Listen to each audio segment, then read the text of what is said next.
প্রিয় বন্ধুরা, আসসালামু আলাইকুম। আমি এখন পড়তে যাচ্ছি মাসুদ রানা সিরিজের আরও একটি বই। নাম দুর্গে অন্তরীণ। শুরু করছি প্রথম অংশ। এক, যে কেউ বলবে সেপ্টেম্বর 11, 2001-এর পর আমেরিকার আকাশ থেকে প্লেন স্কাইজ্যাক করা একটা অসম্ভব ব্যাপার। কিন্তু গ্র্যান্ড লাকেলার আইল্যান্ডগামী ফ্লাইট 709 এই মুহূর্তে ঠিক তাই ঘটতে দেখছে মাসুদ রানা।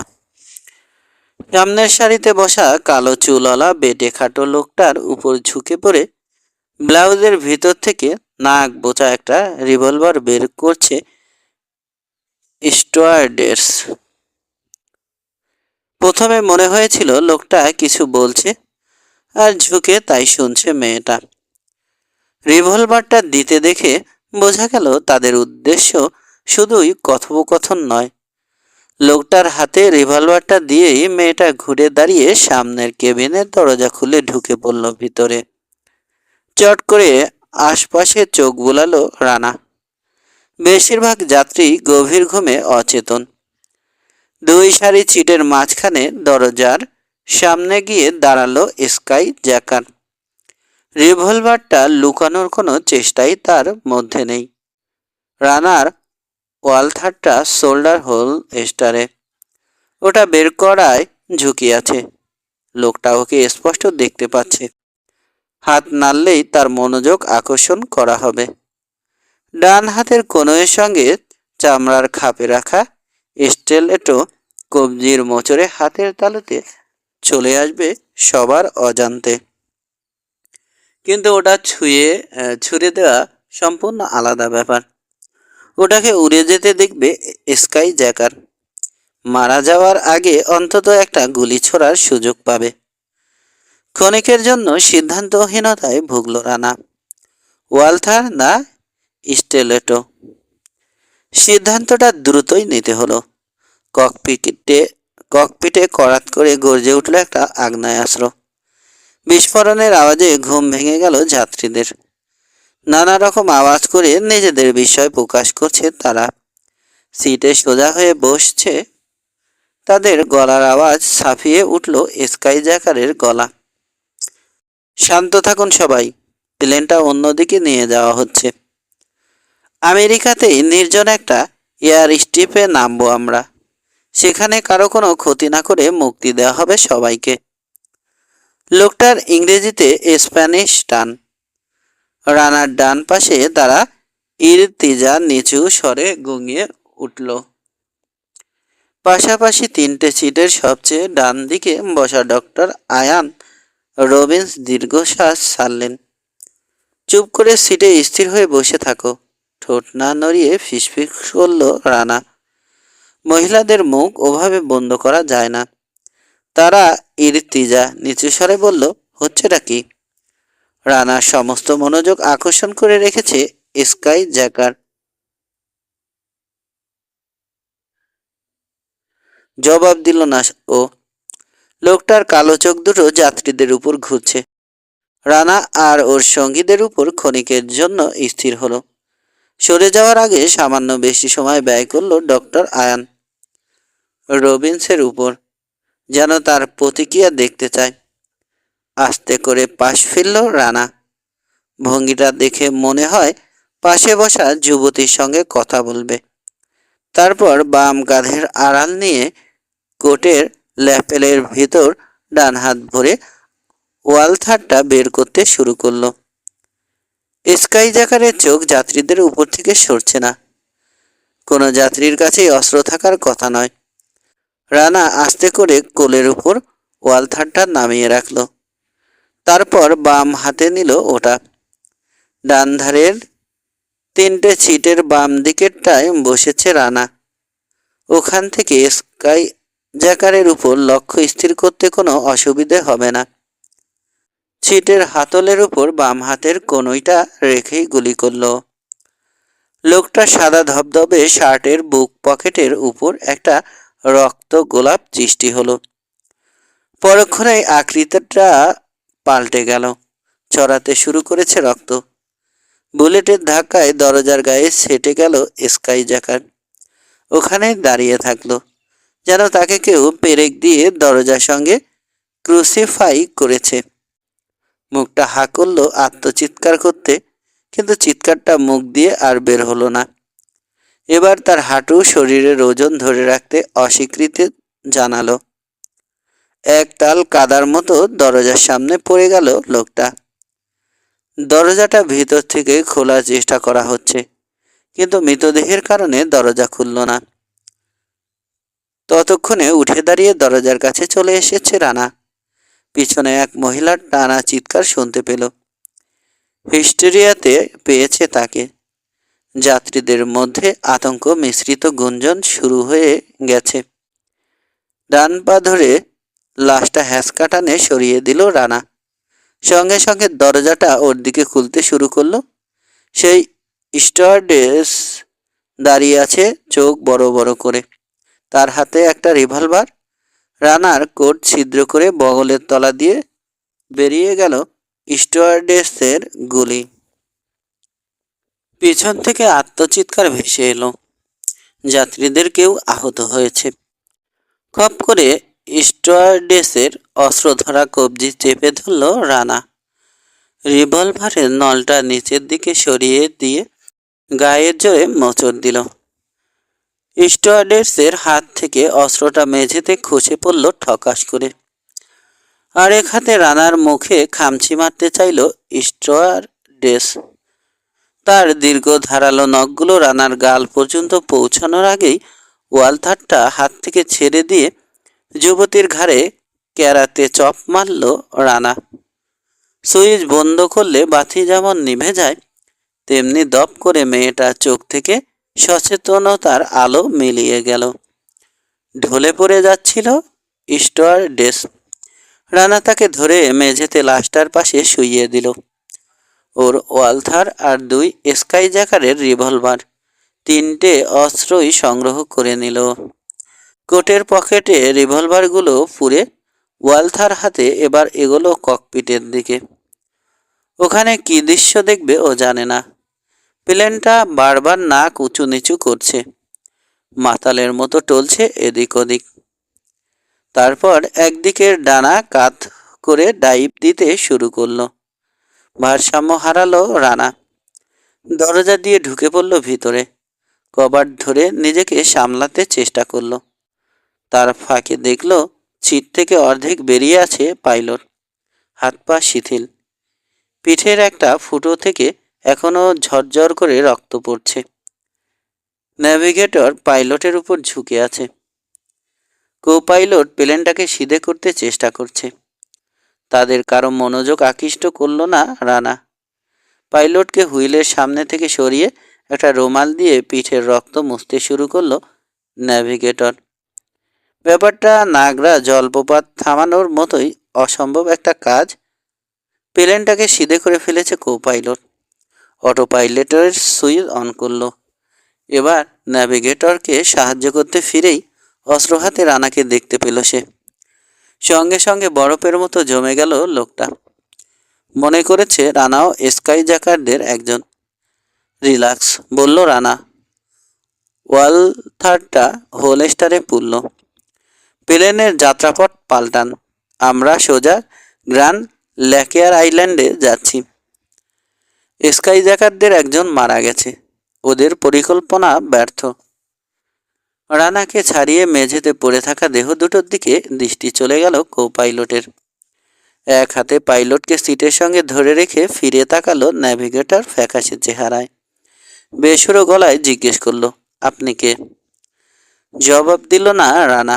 পাইলটকে দেখালো, মারা গেছেন? মাথা নাড়ল নেভিগেটর। কো পাইলট হড়বড় করে বলল, মেয়েটা হিউলেটকে গুলি করেছে, স্টুয়ার্ডেস। লোকটার বলার ভঙ্গিতে মনে হলো আমেরিকার ফার্স্ট লেডি সম্বন্ধে কথা বলছে। এতক্ষণে তার স্বাভাবিক হুঁশ ফিরল। জিজ্ঞেস করলো, আপনি কে? অস্ত্র এলো কি করে আপনার কাছে? কেনেডি এয়ারপোর্টে আপনাদের এয়ারলাইন্স অফিসে খবর নিন, বলল রানা। নামটা মাসুদ রানা। তারাই সঙ্গে অস্ত্র রাখার অনুমতি সংগ্রহ করেছে। এয়ারলাইন্সের প্রেসিডেন্ট ডক্টর আহমেদ ইরতিজার সঙ্গে যোগাযোগ করুন। পরস্পরের দিকে তাকালো ন্যাভিগেটর আর কো পাইলট। তারপর রানার দিক থেকে চোখ না সরিয়েই রেডিও নিয়ে ব্যস্ত হয়ে পড়ল কো পাইলট। এয়ারপোর্টে যোগাযোগ করার খানিক পর মাইকে কথা ভেসে এলো। রানার অস্ত্র বহন করার বিশেষ অনুমতি আছে জানানো হলো। ডক্টর আহমেদ ইরতিজা লাইনে এলেন আরও খানিক পর। বাঘের মতো গর্জন ছাড়লেন তিনি কো পাইলটের উদ্দেশ্যে। জানতে চান তার এয়ারলাইন্সের ফ্লাইটে স্কাই জ্যাকিংয়ের মতো একটা ঘটনা ঘটতে যাচ্ছিল কি করে। ততক্ষণে বাকি দুই স্টুয়ার্ডেস দৌড়ে এসে পড়েছে। দরজার পাশ থেকে ককপিটে উকি দিল তারা। ভেতরের পরিস্থিতি দেখে সরে গেল। একজন পিএ সিস্টেমে আশ্বাস দিতে শুরু করলো যাত্রীদের। অন্যজন আতঙ্কিত যাত্রীদের কাছে গিয়ে তাদের চুপ থাকতে বলছে। পাইলটের পালস দেখল রানা, অনিয়মিত আর দুর্বল। ন্যাভিগেটরকে বলল, একে নিয়ে চলুন, পেছনের খালি সিটগুলোই শুইয়ে দিতে হবে। দুজন মিলে ধরাধরি করে পাইলটকে বয়ে নিয়ে গেল ওরা। সোনালি চুলের এক স্টুয়ার্ডেস তিনটে সিটের মাঝখানের আর্ম রেস্ট খুলে পাইলটের শোয়ার ব্যবস্থা করে দিল। উপর করে শোয়ালো ওরা পাইলটকে। পা দুটো বের হয়ে থাকলো। রানা বুঝতে পারছে বেশিক্ষণ বেচারাকে কষ্ট করতে হবে না, মৃত্যু ঘনিয়ে আসছে। হোস্টেস একটা ফার্স্ট এইড কিট নিয়ে এলো। তার সঙ্গে চলে এসেছে তারা ইরতিজা। রানাকে সে বলল, ফার্স্ট এইড ট্রেনিং নেওয়া আছে আমার, তুমি অন্য কাজ করো। সরে এলো রানা নেভিগেটরকে নিয়ে। দুজন মিলে অচেতন স্টুয়ার্ডসকে তুলে নিয়ে পাইলটের পিছনের একটা সিটে বসালো। মেয়েটাকে সার্চ করে আরও কোনো অস্ত্র আছে কিনা দেখলো রানা। নেই। ফার্স্ট এইড কিট থেকে ব্যান্ডেজ নিয়ে এসেছে ও। সেগুলো দিয়ে স্টুয়ার্ডেসের হাত পা শক্ত করে বাঁধল। এবার নিহত স্কাই জ্যাকারের লাশটা ভরল ওরা একটা হেডে। তারপর ফিরে এলো ককপিটে। কো পাইলটকে এখনো ফ্যাকাশে আর বিহ্বল দেখাচ্ছে। পাইলট কেমন আছেন জানতে চাইল সে। ভালো না জানার পর তার চেহারা আরও করুণ হয়ে উঠল। দুর্ভাগ্য আর কাকে বলে, ভুরু কুঁচকে বলল সে। বুঝতে পারছি না অস্ত্র নিয়ে উঠল কি করে। ব্রার ভেতর দুটো রিভলভার নিয়ে এসেছিল, বলল রানা। ক্রুদের নিশ্চয় সার্চ করা হয় না। বিড়বিড় করে সিকিউরিটির এই দুর্বলতার অসন্তোষ প্রকাশ করলো ন্যাভিগেটর আর কো পাইলট। কো পাইলট কতটা হক চকিয়ে গেছে সেটা বোঝবার চেষ্টা করলো রানা। গ্র্যান্ড ল্যাকেয়ার আইল্যান্ডে যেতে হলে এখনও অনেক পথ পাড়ি দিতে হবে। রানা জিজ্ঞেস করল, আপনি ল্যাকেয়ারের পোর্ট অব স্পেনে নিয়ে যেতে পারবেন নাকি আমি চালাবো? কপালে উঠে গেল কো পাইলটের ভুরো জোড়া। এই জিনিস ফ্লাই করার লাইসেন্স আছে আপনার? আছে। আস্তে করে মাথা নাড়ল কো পাইলট। সাহায্যের হাত বাড়ানোর জন্য ধন্যবাদ, তবে আমিই পারবো। খারাপ ফিল করলে বলতে দ্বিধা করবেন না, বলল রানা। আমি কাছাকাছিই থাকবো। ককপিট থেকে বেরিয়ে এলো ও। একজন স্টুয়ার্ডেস যাত্রীদের ড্রিঙ্ক সার্ভ করছে। অন্যজন বয়স্ক এক যাত্রীকে অক্সিজেন দিচ্ছে। রানা মনে করেছিল ভদ্রলোকের সম্ভবত হার্ট অ্যাটাক হয়েছে। পরে দেখল নকল স্টুয়ার্ডেসের গুলিতে কাঁধ ফুটো হয়ে গেছে তার। ভয়ে ঠিক মতো শ্বাস নিতে পারছেন না। তারা ইরতিজা এখনো পাইলটের সেবা করছে। শান্ত ধীর স্থির একটা ভঙ্গি আছে মেয়েটার মধ্যে। কোনো কিছুতেই যেন বিচলিত হতে জানে না। যুবক পুরুষ দেখেও না। মেয়েটাকে নতুন দৃষ্টিতে দেখছে এখন রানা। এ ধরনের পরিস্থিতিতে খুব কম মেয়েই নিজেকে শান্ত রাখতে পারে। কোথায় যেন রূপার সঙ্গে অদ্ভুত মিল আছে ওর। রানা পাশে দাঁড়ানোই নিচু গলায় তারা বলল, পাইলট বাজবে না রানা? জানি, বুঝতে পারছি।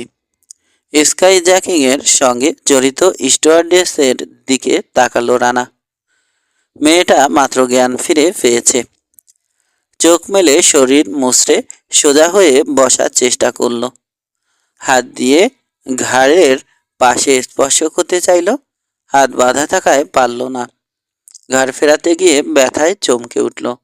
উহ, আমার ঘাড়টা যেন ছিঁড়ে যাচ্ছে, অস্ফুট স্বরে বলল সে।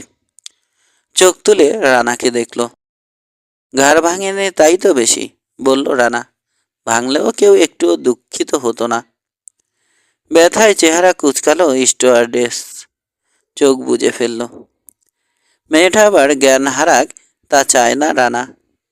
আরেকজন স্টুয়ার্ডেসকে ডাক দিল ও হুইস্কি মেশানো পানি আনার জন্য। জোর করে মেয়েটাকে অর্ধেক হুইস্কি আর অর্ধেক পানির মিশেলটা গিলতে বাধ্য করল। সর্বক্ষণ মুখ কুচকে রেখেছে মেয়েটা ব্যথায়, কিন্তু গিলতে পারল। পরক্ষণে খক খক করে কেসে উঠল। তরলটা গলায় আটকে গেছে। থামল না রানা। কাশির ফাঁকে আরেকটু হুইস্কি ঢেলে দিল। ঠোঁটের কোণ বেয়ে ইউনিফর্মে পড়ল কয়েক ফোঁটা। সোনালি চুল স্টুয়ার্টসকে জিজ্ঞেস করলো রানা, একে কখনো দেখেছো এই ফ্লাইটের আগে? ঠোঁটে ঠোঁট চেপে বসলো স্টুয়ার্ডেসের। রাগ চেপে বলল, আজকে রেডি রুমে আসার আগে পর্যন্ত দেখিনি। আমাদের নিয়মিত ক্রু এলিজাবেথ ফ্লাইটের আগে ফোন করে বলেছে সে অসুস্থ, আসতে পারছে না। বদলে এক বান্ধবীকে পাঠাবে। এই সেই বান্ধবী। প্রায়ই এরকম ঘটনা ঘটে না, এই প্রথম। এমনিতে বাড়তি ক্রু তৈরি থাকে, কিন্তু আজকে একটা মেয়েও আসেনি। রানা জিজ্ঞেস করলো, ব্যাপারটা কারো কাছে অস্বাভাবিক মনে হয়নি? আস্তে করে মাথা নাড়ল স্টুয়ার্ডেস। এয়ারলাইন্স বিজনেসে যখন তখন যে কোনো কিছু ঘটতে পারে। যখন ঘটে তখন বেশিরভাগ সময়ই ঘটে একেবারে শেষ মুহূর্তে। আমরা মেয়েটাকে কিছু প্রশ্ন করি, কাজ জানে বোঝার পরই তাকে নিয়ে নিই দলে। রানার চোখে তাকালো স্টুয়ার্ডেস। আপনি কি পুলিশ নাকি? বলতে পারো, প্রসঙ্গ পাল্টালো রানা। একটা কম্বল জোগাড় করতে পারবে? ক্যাপ্টেনকে ঢেকে দেওয়া দরকার। লোকজন বারবার এদিকে তাকাচ্ছে। তিক্ত চোখে হাত পা বাঁধা মেয়েটাকে দেখলো স্টুয়ার্ডেস, তারপর চলে গেল। নকল স্টুয়ার্ডেস রানার দিকে তাকিয়ে আছে। দৃষ্টি দেখে মনে হলো মাটিতে পড়া আহত পাখি ক্ষুধার্ত বিড়ালকে পায়ে পায়ে এগিয়ে আসতে দেখছে। মেয়েটার পাশে বসলো রানা। খেয়াল করে দেখেছে কোনো মেয়ে ওকে ভয় না পেলে তার কাছ থেকে তথ্য আদায় করা অনেক সহজ হয়। রানার চেহারার দিকে মনে হলো মেয়েটার জন্য রীতিমতো করুণা অনুভব করছো। যতদিনে তুমি জেল থেকে বের হবে ততদিনে তোমার এই রূপ যৌবন কিছুই আর থাকবে না, শান্ত স্বরে বলল রানা। তোমার বিরুদ্ধে প্লেন স্কাইজ্যাকিং এর দায় তো আছেই, সেই সঙ্গে যোগ হতে চলেছে পাইলটের খুনের দায়। কিন্তু তুমি যদি আমার প্রশ্নের ঠিক ঠিক উত্তর দাও তাহলে আমি সাধ্যমতো চেষ্টা করব যাতে তোমার কম শাস্তি হয়। নাম কি তোমার? আশার আলো দেখা দিল মেয়েটার চোখে। ফ্যাসফেসে গলায় বলল, মেরিলিন রবার্টস। আর তোমার সঙ্গের লোকটা? কর্টেস, রেমিরেজ কর্টেস। ও কোথায়? মেয়েটার প্রতিক্রিয়া দেখার জন্য সরাসরি বলল রানা, মারা গেছে। চেহারা দেখে মনে হলো অন্তরটা বিদীর্ণ হয়ে গেল মেয়েটার। চোখ ফেটে কান্না বেরিয়ে এলো। বুঝতে অসুবিধা হয় না, সত্যিই প্রচণ্ড আঘাত পেয়েছে সে। নরম গলায় জিজ্ঞেস করলো রানা, কর্টেজের ব্যাপারে বলো মেরিলিন, কে ছিল সে? কণ্ঠস্বর থেকে প্রাণ হারিয়ে গেছে মেয়েটার। বলল, গ্র্যান্ড লেকেয়ার দ্বীপের বাসিন্দা ও। আমেরিকায় ইমিগ্র্যান্ট হয়েছিল। সুবিধা করতে পারছিল না ও কোনোখানে। বলেছিল প্লেনটা স্কাইজ্যাক করলে অঢেল টাকার ব্যবস্থা হয়ে যাবে। কতদিন ধরে কটেজকে চিনতে তুমি? 6 মাস, ফুঁপিয়ে উঠল মেরিলিন রবার্টস। মনে হলো পুতুল ভেঙে ফেলে অসহায় কান্না কাটছে কোনো বাচ্চা মেয়ে। মায়ামি থেকে ফিরতি ফ্লাইটে আমি স্টুয়ার্ডেস ছিলাম ইস্টার্ন এয়ারলাইন্সের। সেখানে ওর সঙ্গে পরিচয়। 2 সপ্তাহ আগে আমাকে ও বলল চাকরিটা ছেড়ে দিতে। বিয়ে করার কথা ছিল আমাদের। কিন্তু আপনি ওকে মেরে ফেলেছেন। না মেরিলিন, শান্ত স্বরে বলল রানা। খুনটা আসলে করেছ তুমি। যখন তুমি ওকে রিভলভারটা দিলে তখনই ওর মৃত্যু পরোয়ানা জারি হয়ে গেছে। বিলাপ করে উঠল মেরিলিন রবার্টস। যাত্রীরা ফিরে তাকালো এদিকে। কারো কারো চেহারায় অসন্তোষ, কেউ কেউ এখনো ভীত। পাইলটকে পাইলটকে ওটা দুর্ঘটনা। ন্যাভিগেটর আমার উপর হামলা করতে যাচ্ছিল। আমি ট্রিগার টেনে দিই। আমি কাউকে খুন করতে চাইনি। আমি শুধু চেয়েছিলাম কর্টেজের কথা মতো প্লেনটা ঘুরিয়ে নিক ওরা। আস্তে করে উঠে দাঁড়ালো রানা।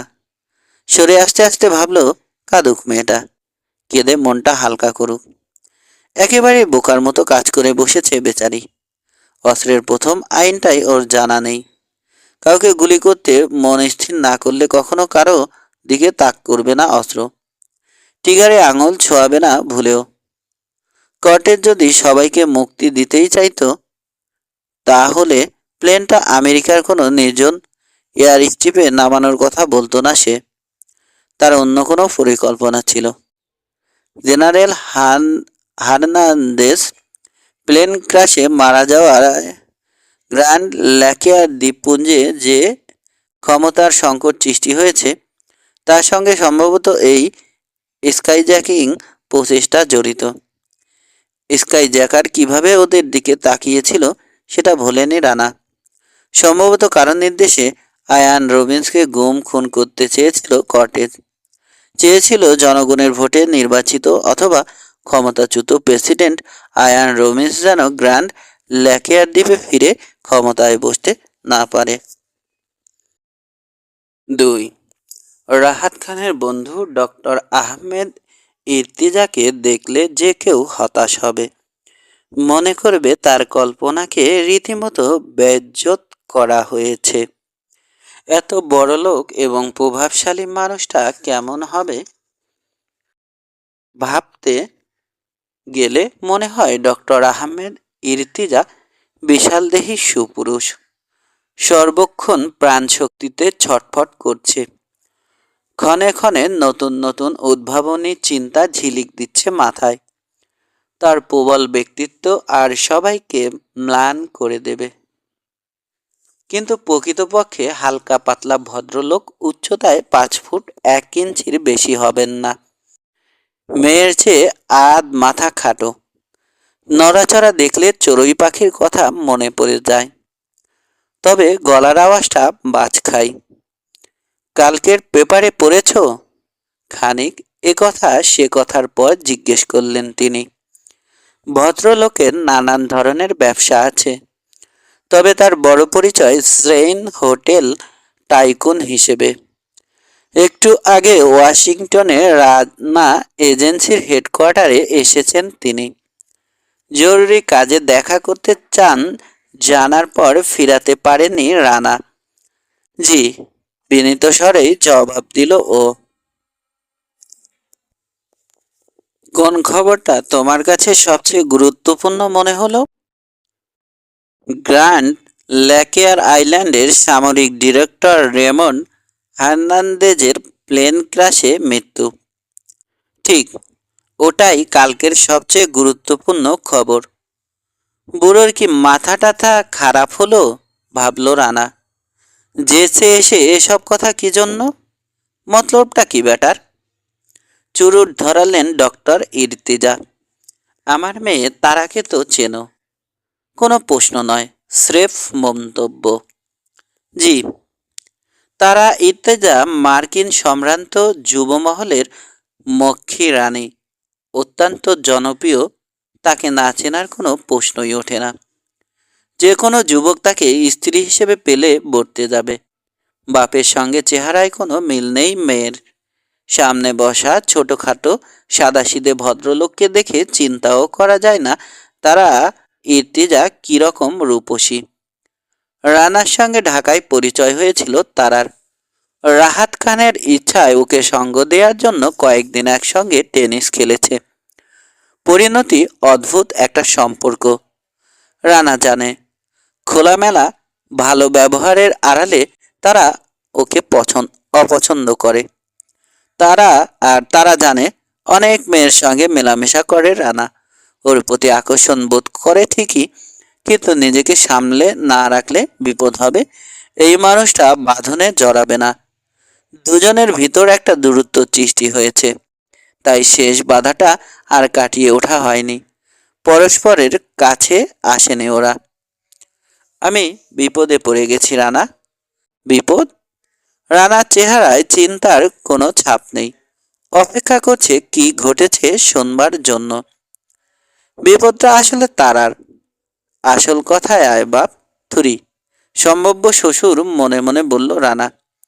অপেক্ষা করছে চেহারায় বিনীত ভঙ্গি করে রেখে ভদ্রলোক কখন গোমর ফাঁস করবেন। চুরুটের সুগন্ধি ধোয়া নাকে আসায় সিগারেটের তেষ্টা পেয়ে গেল ওর। জিভে জমা পানিটুকু টুক করে গিলে নিল। রাহাত খানের বন্ধুর সামনে সিগারেট খাওয়ার প্রশ্নই ওঠে না। খুক খুক করে কাশলেন ডক্টর ইর্তিজা।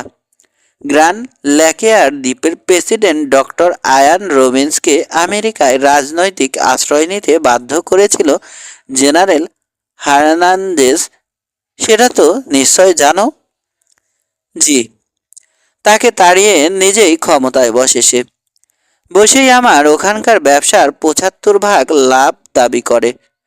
তখন থেকে তাকে লাভের ৭৫ ভাগ দিয়ে আসছিলাম। বাধ্য হয়েই দিতে হচ্ছিল। তুমি বোধহয় জানো না, গ্র্যান্ড লাকেয়ারের প্রায় অর্ধেকটাই আমার। জি না।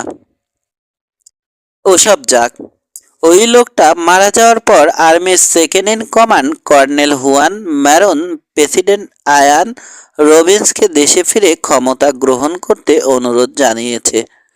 আমি যতদূর জানি লোক হিসেবে সে হার্নান্দেজের থেকে 10 গুণ খারাপ। সামান্যতম জনপ্রিয়তাও নেই এই লোকটার। এই অনুরোধটা তাকে করতে হয়েছে অনেকটাই ইচ্ছের বিরুদ্ধে। আমার ধারণা আসলে সেই ক্ষমতা দখল করতে চায়। তবে খবর নিয়ে জেনেছি মার্কিন সরকারের সঙ্গে কোনো কূটনৈতিক সমঝোতায় আসতে পারেনি সে এখনো। অথচ এই মুহূর্তে দেশটা কোনো মতে চালানো হলেও কাউকে না কাউকে ক্ষমতায় বসাতে হবে। এদিকে আর্মিতে আর তার ঠিক নিচের পদেই আছে জনপ্রিয় মেজর চিফ কাপোলা। সে চায় আয়ান রবিন্স ক্ষমতায় বসুন, দেশে গণতন্ত্র ফিরে আসুক। আলোচনাটা কোন দিকে যাচ্ছে বুঝতে না পেরে চোখে প্রশ্ন নিয়ে তাকালো রানা। ডক্টর ইর্তিজা বুঝলেন। ওখানে আমার কয়েকটা 5 স্টার হোটেল আছে রানা, সেই সঙ্গে ট্যুরিস্টদের জন্য লোভনীয় ক্যাসিনো, বিরাট ব্যবসা। তাছাড়া 20-25টা ইন্ডাস্ট্রি আর চাষের বিপুল জমি তো আছেই। চুপ করে গেলেন ডক্টর ইর্তিজা। চুরুটে টান দিয়ে সরু করে ধোঁয়া ছাড়লেন ছাদের দিকে। তারপর বললেন, বিপদটা হয়েছে ওখানেই। মেয়ে আমার জেদ ধরেছে প্রেসিডেন্ট রবিন্সের সঙ্গে গ্র্যান্ড ল্যাকেয়ার আইল্যান্ডে সেও বেড়াবে। অথচ ওখানে গোলমালের আশঙ্কা করছি আমি। এতক্ষণে বুঝতে পারল রানা। বেশি বয়সে বিয়ে করেছিলেন ভদ্রলোক। মেয়েটা খুব জ্বালাচ্ছে। তো আমি কি করতে পারি বাবা? জিজ্ঞেস করতে ইচ্ছে হলো রানার। রাহাতের সঙ্গে যোগাযোগ করেছিলাম। শুনলাম তুমি 1.5 মাসের ছুটিতে আছো। ভেবে দেখবে একবার গ্র্যান্ড ল্যাকেয়ারে তারার সঙ্গে যাবে কিনা। ওর নিরাপত্তার দায়িত্ব তোমার হাতে তুলে দিতে পারলে আমি অনেকখানি নিশ্চিত হতাম।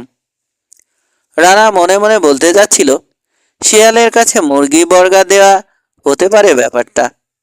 রানা আপত্তি করতে পারে ভেবে হাত তুলে ডক্টর আহমেদ ইরতিজা বললেন, রানা, আমেরিকানরা নিয়ন্ত্রণের সুবিধের জন্য বিভিন্ন দেশের ক্ষমতায় হয় আর্মি নয়তো পুতুল সরকার বসাতে চাইছে। এটা সবার মতো তুমিও জানো। সে কারণে রাজনৈতিক অস্থিরতা তৈরি করতে হয় ওদের। বোমাবাজি, খুন, সন্ত্রাস, মৌলবাদীদের উস্কানি এবং পরে তাদের সামরিক অধিনায়ককে দিয়ে শায়েস্তা করানো।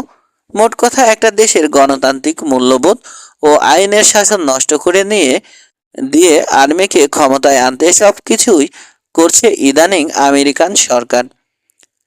গ্র্যান্ড ল্যাকেয়ারেও তারা তাই করতে চাইবে। কিউবার একেবারে গায়ের কাছেই গ্র্যান্ড ল্যাকেয়ার। ওখানে মিত্র থাকা মানে কিউবার উপর বাড়তি চাপ বজায় থাকা। ইদানিং আমেরিকা গ্র্যান্ড ল্যাকেয়ারে মিলিটারি বেস আর মিসাইল ঘাঁটি বসানোর কথা গুরুত্বের সঙ্গে ভাবছিল। রেমন হার্নান্দেজ আমেরিকান সরকারের সুতোয় বাঁধা পুতুল ছিল। প্রস্তাবটা পেলে ক্ষমতায় থাকার জন্যে সে রাজি হয়ে যেত। কর্নেল হুয়ান ম্যারনকেও তারা সামরিক সহযোগিতার প্রস্তাব দিতে পারে। হুয়ান ম্যারন এখন আয়ান রবিন্সকে ক্ষমতায় বসতে দাওয়াত দিচ্ছে তার এক বিন্দু জনসমর্থন নেই বলে। আমেরিকার সঙ্গে একটা সমঝোতা হয়ে গেলেই যে সে চোখ উল্টে নেবে তাতে আমার কোনো সন্দেহ নেই। সেরকম কিছু ঘটলে আমার মেয়েকে নিয়ে যেভাবে পারো বেরিয়ে আসবে তুমি ওখান থেকে। এটা তোমার কাছে একজন কাতর পিতার দাবি বলে ধরে নাও। কিন্তু একজন বডিগার্ড নিয়ে বেড়াতে যেতে তারা রাজি হবে কেন? তাছাড়া, ছি রানা, তোমাকে ওর বডিগার্ড হিসেবে যেতে বলার মতো দুঃসাহস দেখাচ্ছি তা তুমি ভাবলে কি করে? ওর জেদ, ও যাবেই। কিছুতেই ওকে আটকাতে পারছি না আমি। কিন্তু ভয়ে আমার বুক কাঁপছে। চট করে রানার হাত ধরলেন ডক্টর ইরতিজা। ও আমার একমাত্র মেয়ে রানা, অতি আদরের। যদি ওর কিছু হয় বুক ফেটে মরে যাব আমি। আমি তোমার কাছে অনুনয় করছি। নির্ঘাত বুড়ো খোকার কাছ থেকে আমাকে পটাবার কায়দা শিখে এসেছে, মনে মনে বলল রানা।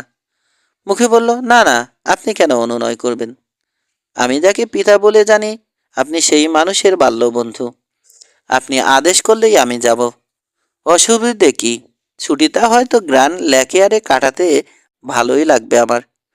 তবে কথা দেওয়ার আগে বসকে একটু জানাতে হবে। নিশ্চয় জানাবে, তবে ও নিয়ে চিন্তা নেই। আষ্টেতে টিপে চুরুট নেভালেন ডক্টর ইরতিজা। চেহারায় প্রসন্ন একটা ভাব এসে গেছে। রাহাতের সঙ্গে একটু আগেই এ নিয়ে কথা হয়েছে আমার। তুমি তারার সঙ্গে গ্র্যান্ড ল্যাকেয়ারে গেলে ওর কোনো আপত্তি নেই। বলেছে ছুটি তুমি কিভাবে কাটাবে সেটা তোমার ইচ্ছে। কবে যেতে হবে? 2 দিন পর, নিউ ইয়র্ক থেকে। ব্যবসায়ের কাজ সেরে আজই ওখানে ফিরছি আমি। ওখানে তোমার সঙ্গে দেখা হতে পারে। একটু থামলেন ডক্টর আহমেদ ইরতিজা। তারপর বললেন, ও রানা, একটা কথা। রাহাত আমাকে বাংলাদেশে কিছু টাকা বিনিয়োগের কথা বলেছিল। ভাবছি ওখানে রাজনৈতিক পরিবেশ স্থিতিশীল থাকলে বাংলাদেশের ট্যুরিজম সেক্টরে আমি 20,000 কোটি টাকা বিনিয়োগ করব। তুমি কি বলো? ভদ্রলোকের ভঙ্গি দেখে মনে হতে পারে রানাকে তিনি বলতে চান, আমার কাজটা করে দাও, বাংলাদেশে আমি ব্যবসায়িক বিনিয়োগ করব। কিন্তু রানা জানে ব্যাপারটা আসলে তা নয়। তারার পরেই ভালোবাসেন তিনি বাংলাদেশকে। সে তো খুব ভালো কথা। হ্যাঁ, ভাবছি শীঘ্রই একটা সার্ভে টিম পাঠাবো দেশে। অনেক দিন ধরেই ভাবছি এবার কাজটা সেরেই ফেলব। বুড়ো কোচকে কি যেন চিন্তা করলেন ভদ্রলোক। তারপর বললেন, আরেকটা কথা রানা, গ্র্যান্ড ল্যাকেয়ারে যদি কোনো বৈরী অবস্থায় পড়ো, তুমি আমার ক্যাসিনোর ইনচার্জ পলা ডভস্কির সঙ্গে যোগাযোগ করবে। খুব কাজের মেয়ে ও, অত্যন্ত দক্ষ এবং সম্পূর্ণ বিশ্বস্ত। সত্যি বলতে কি, ওকে ছাড়া ওখানে আর কাউকেই পুরোপুরি বিশ্বাস করি না আমি। দরকারে ও তোমাকে যে কোনো ধরনের সাহায্য করবে। আমি আজই ফোনে কথা বলবো ওর সঙ্গে। ওকে তুমি চোখ বুজে বিশ্বাস করতে পারো। একটু পর কফিতে একটা চুমুক দিয়েই বিদায় নিলেন ডক্টর আহমেদ ইরতিজা। রানা মনে মনে ভাবল, 20,000 কোটি টাকার টোপ ফেলে গেল বুড়ো খোকার ঘ্যাগু দোসর। ফেরাও দেখি কেমন করে পারে ফেরাও দেখি কেমন করে পারো। দুদিন পর নিউ ইয়র্কের লা গ্র্যান্ড তারা হোটেলটা অন্যান্য হাইফাই চেইন হোটেলের মতোই। ছোট্ট সাজানো লবির তিন পাশে বিভিন্ন দামি সামগ্রীর কাচ ঘেরা দোকান। তবে একটা পার্থক্য আছে নিউ ইয়র্ক লা গ্র্যান্ড তারায়। এটায় একটা প্রাইভেট এলিভেটর আছে, সেটা মাঝে থামে না কোথাও, সোজা উঠে যায় সর্বোচ্চ তলার একটা বিলাসবহুল পেন্ট হাউসে। প্রাইভেট এলিভেটরে করে 30 তলায় উঠে এলো রানা। পুরো কার্পেট বিছানো সুন্দর করে সাজানো হলে ঢুকে তারাকে অপেক্ষা করতে দেখলো। পায়ের উপর পা তুলে একটা সোফায় বসে আছে ও। সুন্দরী, তাতে কোনো সন্দেহ নেই, তবে একটু বেশি সিরিয়াস। রানাকে দেখে ভদ্রতার সূচক হাসি হেসে উঠে দাঁড়ালো, হাত বাড়িয়ে দিল। করিডোরের দুপাশের দেয়ালে দামি দামি দুর্লভ সব তৈলচিত্র ঝুলছে, কিন্তু সেদিকে মনোযোগ দিতে পারল না রানা। এগিয়ে গিয়ে হাত মেলালো মেয়েটার সঙ্গে। মাঝারি উচ্চতা তারার, দেহটা গ্রিক দেবী ভেনাসের মতো। কালো রেশমি চুল কোমর ছাড়িয়েছে, আয়ত কুচকুচে কালো চোখে রহস্যময় চাহনি। মাঝে মাঝে সে চাহনি বরফ শীতল হতে জানে। হাসি খুশি মুখটা একদম নিখুঁত, উন্নত নাসা, থুতনিতে সামান্য টোল। হাসলে এত সুন্দর দেখায় যে হাঁ করে তাকিয়ে থাকবে যে কেউ। তারা মেকআপ প্রায় করেনি বললেই চলে। দুধের মতো ফর্সা ত্বকে তারুণ্যের সজীবতা। ভালো আছো রানা? হাতটা ধরে সামান্য ঝাঁকিয়ে দিল রানা। হ্যাঁ, তুমি? ভালো। শুনলাম তুমিও নাকি ছুটিতে বেড়াতে যাচ্ছ গ্র্যান্ড লেকেয়ারে। বাবা টেলিফোনে কথা বলছেন, আমাকে পাঠালেন তোমাকে রিসিভ করতে। রানার হাতটা ছেড়ে দিয়ে পাশে পাশে হাঁটছে তারা ইর্তিজা। হল ধরে এগোলো ওরা। হলের শেষে একটা দরজা পেরোলো। ঘরটা একটা সম্মেলন ডাকার মতো বড়। একদিকের দেয়াল সম্পূর্ণ কাচের তৈরি, তার ওপাশে টেরেসে সবুজ বাগান দেখা যাচ্ছে।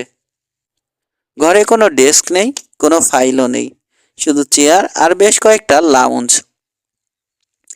কাছের দেয়ালটার সামনে পৌঁছে দাঁড়ালো তারা ইর্তিজা। অনেক নিচে দেখা যাচ্ছে বরফে ঢাকা পার্ক। অনেক দিন পর দেখা, তাই না? বলল রানা। না, জবাব দিল তারা। তুমি অবশ্য দেখছো অনেক দিন পর, তবে আমি মাঝে মাঝেই দেখি তোমাকে।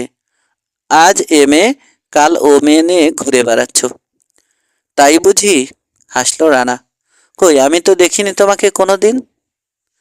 মশগুল ছিলে বলেই কথা ঘুরালো তারা। বলল, ভাবতে আশ্চর্য লাগে, নিচে এত সুন্দর খোলা জায়গা পড়ে আছে, অথচ সন্ধ্যের পর কেউ ওখানে একা যেতে সাহস পায় না।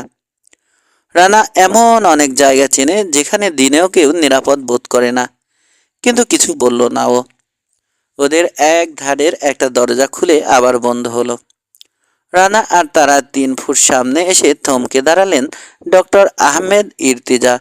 রানার দিকে যে দৃষ্টিতে তাকালেন তাতে মনে হলো কেনার আগে একটা দামি গাড়ি পরখ করে দেখছেন। এসে গেছো তাহলে রানা? প্রশংসা ফুটল তার দৃষ্টিতে। ওর পাশে দাঁড়ানো মেয়েকেও দেখলেন তিনি। একটু থেমে বললেন, হাতে সময় নেই মোটেই, রাত তো অনেক হলো। ঠিক 12টা 35-এ কেনেডি এয়ারপোর্ট থেকে ছাড়বে আমার এয়ারলাইন্সের ফ্লাইট 709। ওটাতেই তোমরা যাচ্ছ। তারা যদি এরই মধ্যে মত না পাল্টায়, শুধরে দিল রানা। হা হা হা। হাসি তো নয়, চড়ুই পাখির গলা থেকে বেরিয়ে এলো সিংহের গর্জন। তারপর গম্ভীর হলেন। মত পাল্টালে তো আমি খুশিই হতাম।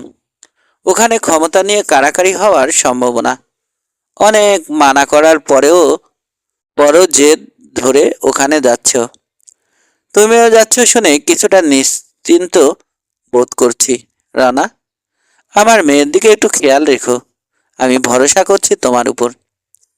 তারার দিকে তাকালো রানা। তোমার ব্যাগটা নিয়ে নাও তাহলে। তোমারটা কোথায়? রিসেপশনে রেখে এসেছি। তারা চলে গেল পাশের একটা ঘরে। রানাকে নিয়ে হলের দরজার দিকে এগোলেন ডক্টর আহমেদ ইর্তেজা। ওরা দরজার কাছে পৌঁছানোর আগেই ফিরে এলো তারা, হাতে ছোট একটা সুটকেস। 3 ফুট দূর থেকে ওটা ছুঁড়ে দিল সে রানার দিকে। হয়তো দেখতে চাইলো অসতর্ক অবস্থায় ওটা ধরতে পারে কিনা রানা। খপ করে ধরল রানা, তারপর নামিয়ে রাখলো মেঝেতে। প্রশংসার দৃষ্টি ফুটতে গিয়েও মিলিয়ে গেল তারার চোখ থেকে। ঝুঁকে বাবার গালে চুমুক দিল তারা। আদর করে চকচকে টাকটায় একবার হাত বুলিয়ে দিল। তারপর সুটকেসটা তুলে নিল হাতে। বুঝতে পেরেছে রানা ওটা বইবে না। এয়ারপোর্টে পৌঁছে রানা নতুন করে টের পেল টাকার ক্ষমতা কতটা। আলাদাভাবে ওদেরকে এসকর্ট করে প্লেনে তুলে দেওয়া হলো। সার্চ তো করা হলোই না, জিজ্ঞেসও করা হলো না ওর কাছে ডিক্লেয়ার করার মতো কিছু আছে কিনা। প্লেনে উঠে রানা দেখলো ডক্টর আয়ান রবিন্স পৌঁছে গেছেন। 3 সারি সিটের মাঝখানে বসলো তারা। রানা সঙ্গে ভদ্রলোকের পরিচয় করিয়ে দিয়ে ডক্টর রবিন্সের সঙ্গে আলাপ জুড়ে দিল। পরিচয়ের পর একবার মাত্র তাকালেন ভদ্রলোক রানার দিকে, তারপর চোখ সরিয়ে নিয়ে আলাপ জুড়লেন তারার সঙ্গে। ইনিই গ্র্যান্ড ল্যাকেয়ারের প্রেসিডেন্ট ডক্টর আয়ান রবিন্স, ভাবল রানা। সিটে বসতে বসতে খেয়াল করল ভদ্রলোকের বাদামি চোখের গভীর দৃষ্টি। ভদ্রলোকের মনের ভিতর কি চলছে বুঝতে অসুবিধে হলো না রানার। একবার দ্বীপে পা রাখতে পারলে নিরাপদ বোধ করবেন doctor Ian Robins. Doctor Ian রবিন্সের কণ্ঠস্বর ভরাট কিন্তু কোমল। নিচু স্বরে তার সঙ্গে কথা বলছেন তিনি। যা বলছেন তা বলছেন ধীরে সুস্থে, মেপে মেপে। দুজনকে আলাপরত সাধারণ 2 যাত্রী হিসেবে ধরে নেওয়া চলে। প্লেন আকাশে উড়াল দেওয়ার পর স্টুয়ার্ডেসরা কম্বল আর বাড়ি দিয়ে দিল সবাইকে। একটু পরে নিভে গেল বেশিরভাগ বাতি। চোখ বুজে ঘুমের সাগরে তলিয়ে গেল অধিকাংশ যাত্রী। স্কাই জ্যাকিং ঠেকানোর পর পরিস্থিতি স্বাভাবিক হলে ফিরে এলো রানা নিজের সিটে। রিভলভার দুটো কো পাইলটের হাতে দিয়ে এসেছে। নরম গলায় ডক্টর আয়ান রবিন্স আশেপাশের কয়েকজন যাত্রীকে বললেন, উড়াজাহাজের সবার ভাগ্য ভালো যে লা গ্র্যান্ড তারার সিকিউরিটি চিফ মাসুদ রানা এই প্লেনে ছিলেন। রানাকে বললেন তিনি আশা করেন তার দ্বীপ এবং দ্বীপের সরল সোজা অধিবাসীদেরকে রানার ভালো লাগবে। ভদ্রতাসূচক বক্তব্যটুকু সেরে নিশ্চিন্তে শুয়ে পড়লেন তিনি। দেখতে দেখতে তলিয়ে গেলেন গভীর ঘুমে। তারার দিকে তাকালো রানা, ভুরু নাচালো। Security chief? মুচকি হাসলো তারা। বাবার ধারণা কোনো বিপদ হলে ওই পথটা তোমার কাজে আসবে। ভয় নেই, তোমাকে কোনো কাজ করতে হবে না।